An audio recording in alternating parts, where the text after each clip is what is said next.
উত্তর আটলান্টিক মহাসাগরের বুক চিরে এগিয়ে চলছিল আমেরিকান নৌবাহিনীর আধুনিক যুদ্ধজাহাজ ইউএস ডিরাইড আর-4। সাথে ছিল 4টি ছোট ছোট যুদ্ধজাহাজ, যেগুলো কিনা পুরো নৌবাহরকে সুরক্ষা দেওয়ার জন্য মোতায়েন। আকাশে গর্জন তুলে টহল দিচ্ছিল কয়েকটি অত্যাধুনিক যুদ্ধবিমান। পুরো দলটাই ছিল একটা মিশনে, আর সেটা হলো এই সামুদ্রিক রুটকে সম্পূর্ণ নিরাপদ রাখা, যাতে করে ইউরোপ থেকে আমেরিকায় যুদ্ধ সরঞ্জাম নির্বিঘ্নে পৌঁছাতে পারে। কোনো বাধা, কোনো সমস্যা ছাড়াই সব কিছু সুষ্ঠুভাবে সম্পন্ন করা ছিল তাদের মূল লক্ষ্য। সমুদ্রের ঢেউগুলো তখন বেশ শান্ত ছিল, আকাশেও পরিষ্কার ছিল, সব কিছুই চলছিল একদম স্বাভাবিকভাবে। নাবিকরা তাদের রুটিন কাজে মনোযোগী ছিল। কেউ রাডার চেক করছেন, কেউ যোগাযোগ ব্যবস্থা দেখছেন। যুদ্ধজাহাজের ভেতরে সবাই নিজেদের দায়িত্ব পালন করছেন নিষ্ঠার সাথে। কিন্তু এমন শান্ত পরিবেশেও হঠাৎ করেই সবকিছু বদলে গেল মুহূর্তের মধ্যে। আকাশে টহলরত বিমানের পাইলট তার রাডার স্ক্রিনে কিছু একটা দেখতে পেল, যা সেখানে থাকার কথা ছিল না। প্রথমে তিনি ভাবলেন হয়তো রাডারে কোনো ত্রুটি হয়েছে কিংবা ভুল সিগন্যাল এসেছে, কিন্তু না, সিগন্যালটা স্পষ্ট এবং ক্রমশ শক্তিশালী হচ্ছে। আর রাডারে দেখা দিচ্ছিল একটা বড় বস্তু ধীরে ধীরে এগিয়ে আসছে আমেরিকার নৌবহরের দিকে। পাইলট সাথে সাথে এই তথ্য জানালেন যুদ্ধজাহাজের কন্ট্রোল রুমে। কন্ট্রোল রুমের অফিসাররা তখনই তাদের সিস্টেম চেক করতে শুরু করলেন। কয়েক মিনিটের মধ্যেই তারা নিশ্চিত হলেন এটা কোনো ভুল সিগন্যাল নয়, এটা একটা রাশিয়ান পারমাণবিক সাবমেরিন, আর সেটি সরাসরি তাদের দিকে এগিয়ে আসছে। কন্ট্রোল রুমে তখন পিনপত্র নিরাপত্তা। সবাই বুঝতে পারছিলেন পরিস্থিতি কতটা গুরুতর হতে চলছে।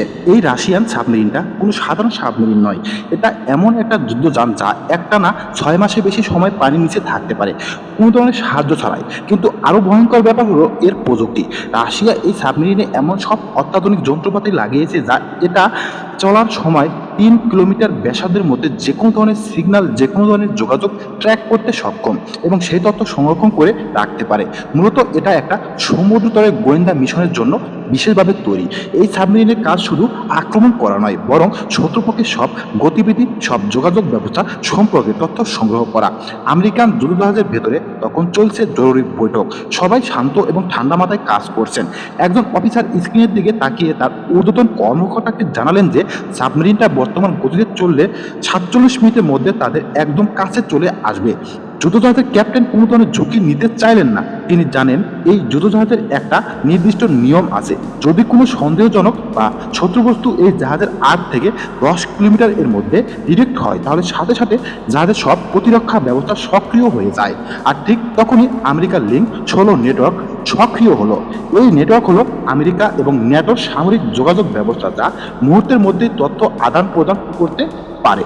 সাথে সাথে এই তথ্য পাঠিয়ে দেওয়া হলো উত্তর আটলান্টিকের আশেপাশের সব ন্যাটো ঘাঁটিতে।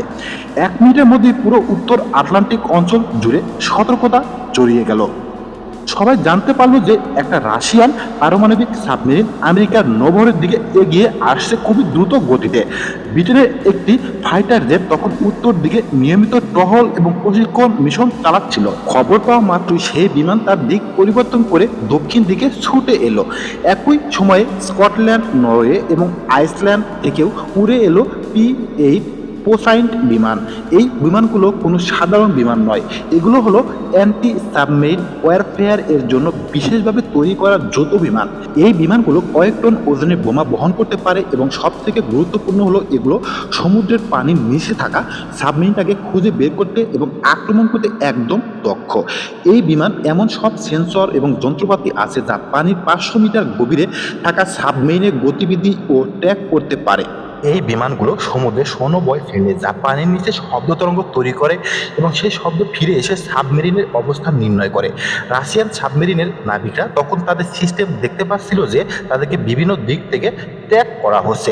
একের পর এক রাডার সিগন্যাল তাদের সাবমেরিনকে লক করছে, কিন্তু রাশিয়ান সাবমেরিনের ক্যাপ্টেন মোটেও ভয় পাচ্ছিলেন না, কারণ তার কাছেও যথেষ্ট শক্তি আছে। এই সাবমেরিনটি পারমাণবিক মিসাইল বহন করতে পারে, সাথে আছে অত্যাধুনিক টর্পেডো এবং ব্যালিস্টিক মিসাইল। অর্থাৎ এই একটা সাবমেরিন দিয়ে সমুদ্রে, স্থল এবং জল, আকাশ 3 জায়গাতেই আক্রমণ চালানো সম্ভব। এটা একটা পূর্ণাঙ্গ যুদ্ধযান। কিন্তু রাশিয়ার নাবিক পরিস্থিতি বুঝতে পারছিলেন। তিনি জানতেন এখানে অতিরিক্ত সাহস দেখানো মানে বিপদ ডেকে আনা। তিনি সাথে সাথে রাশিয়ার বেস কমান্ড কন্ট্রোল রুমের সাথে সাথে যোগাযোগ করলেন পরিস্থিতি জানাতে। খবর পৌঁছানোর সাথে সাথে রাশিয়ার ঘাঁটি থেকে দুটি মিগ-29 এবং SU-57 ফাইটারদের সমুদ্রের দিকে রওনা হলো। এই বিমানগুলো হলো রাশিয়ার সবচেয়ে আধুনিক এবং শক্তিশালী যুদ্ধ বিমান। এদের গতি, ক্ষমতা এবং অস্ত্র সবই অত্যন্ত উন্নত। ততক্ষণে আমেরিকান যুদ্ধজাহাজ ফোর্ডের চারপাশে ছোট যুদ্ধজাহাজগুলো প্রতিরক্ষামূলক অবস্থান নিচ্ছে। আকাশে পোসাইডন বিমানগুলো গর্জন করে উঠছে এবং সমুদ্রে একের পর এক সোনাবয় ফেলছে। পুরো এলাকাটা প্রবাহিত হয়েছে একটি যুদ্ধক্ষেত্রে। যে কোনো মুহূর্তে যে কোনো কিছু ঘটে যেতে পারে। উত্তেজনা তখন চরম তুঙ্গে। ঠিক তখনই আমেরিকান যুদ্ধজাহাজের রাডার সিস্টেম আরেকটা তথ্য দিল, রাশিয়ান ফাইটার জেট তাদের দিকে দ্রুত এগিয়ে আসছে।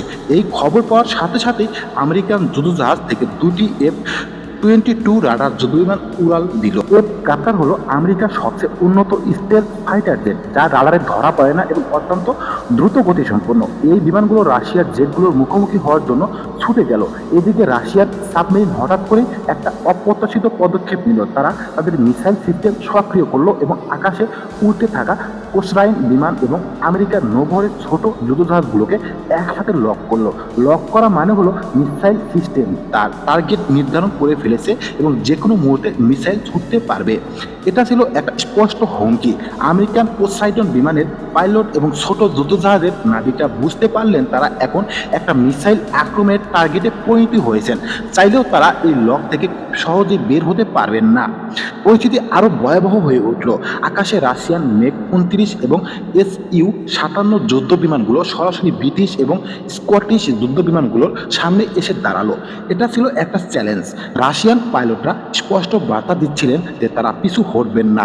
ব্রিটিশ এবং স্কটিশ পাইলটরা জানতেন রাশিয়ার এই বিমানগুলো অত্যন্ত শক্তিশালী এবং তাদের সাথে সরাসরি সংঘর্ষে মানে একটা বড় যুদ্ধের সূচনা। তাই তারা বাধ্য হয়ে কিছুটা পিছিয়ে গেলেন, কিন্তু তারা এলাকা ছাড়লেন না এবং একটা নিরাপদ দূরত্ব বজায় রেখে পরিস্থিতি পর্যবেক্ষণ করতে থাকলেন।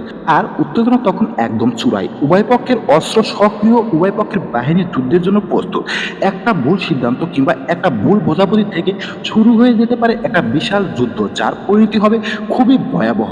ঠিক এমন মুহূর্তে আমেরিকান কেন্দ্রীয় কমান্ড কন্ট্রোল রুম থেকে নির্দেশ এলো পরিস্থিতি শান্ত করার। তারা চাইছিল না এই উত্তেজনা আরো বাড়ুক। আমেরিকান যুদ্ধজাহাজের ক্যাপ্টেন তখন সরাসরি রাশিয়ান সাবমেরিনের নাবিকের সাথে যোগাযোগ করলেন বিশেষ যোগাযোগ চ্যানেলের মাধ্যমে। কথোপকথন ক্যাপ্টেন রাশিয়ান নাবিককে জানালেন যে তারা কোনো আক্রমণাত্মক মিশনে নেই এবং তারা তাদের নৌবহর ঘুরিয়ে নিয়ে আন্তর্জাতিক জলসীমার মধ্যে দিয়ে তাদের গন্তব্যে যাচ্ছেন। রাশিয়ান নাবিকও বুঝতে পারলেন যে এখানে কোনো প্রকৃতি হুমকি নেই এবং এটা একটা ভুল বোঝাবুঝির ফল। তিনিও তার মিসাইল সিস্টেম নিষ্ক্রিয় করলেন এবং তার সাবমেরিনে ধীরে ধীরে দূরে সরিয়ে যেতে লাগলো। রাশিয়ান যুদ্ধ বিমানগুলো তাদের আক্রমণাত্মক ভঙ্গি পরিবর্তন করে স্বাভাবিক অবস্থানে ফিরে এলো। আমেরিকান এবং ন্যাটো বাহিনীও তাদের প্রতিরক্ষা ব্যবস্থা কিছুটা শিথিল করলো। এতক্ষণে পরিস্থিতি স্বাভাবিক হয়ে এলো। যুদ্ধের দ্বারপ্রান্তে পৌঁছে যাওয়া দুটি পরাশক্তি শেষ মুহূর্তে বিপর্যয় এড়াতে পারলো। সত্যি কথা বলতে এই পুরো ব্যাপারটা আগে থেকেই দুই দেশের মধ্যে আলোচনা করলে সমাধান হয়ে যেত, কিন্তু ক্ষমতা প্রদর্শনের চেষ্টা এবং পারস্পরিক অবিশ্বাস থেকে এমন একটা বিপজ্জনক পরিস্থিতি তৈরি হয়েছিল যা কোনো মুহূর্তে একটা বড় যুদ্ধে রূপান্তরিত হতে পারত। কিন্তু শেষ পর্যন্ত বিচক্ষণতা এবং সংযম বিজয়ী হলো।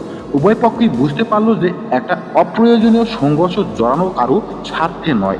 রাশিয়া এবং আমেরিকা উভয়ই পারমাণবিক শক্তিধর পরাশক্তি। তাদের মধ্যে একটা সরাসরি সংঘর্ষ মানে শুধু তাদের দুই দেশের জন্য নয়, বরং পুরো বিশ্বের জন্য বিপর্যয়। তাই দুই পক্ষেই চায় না কোনো ধরনের অপ্রয়োজনীয় ঝামেলায় জড়াতে। এই ঘটনা রাশিয়ার বেশ কয়েকটি সংবাদ মাধ্যমে প্রচারিত হয়েছিল এবং তারা এটাকে তাদের নৌবাহিনীর সাহসিকতা হিসেবে তুলে ধরেছিল। কিন্তু আশ্চর্যজনকভাবে আমেরিকার কোনো প্রধান সংবাদ মাধ্যম এই ঘটনা প্রচার করা হয়নি। সম্ভবত তারা চাননি জনগণের মধ্যে অহেতুক আতঙ্ক ছড়িয়ে পড়ুক বা এই ঘটনাকে কেন্দ্র করে রাজনৈতিক বিতর্ক তৈরি হোক। তাই এই ঘটনা খুব বেশি মানুষের সামনে আসেনি এবং অনেকেই জানেন না যে আটলান্টিকের সেই শান্ত দিনে কত বড় একটা বিপর্যয়ের মুখোমুখি হয়েছিল পুরো বিশ্ব।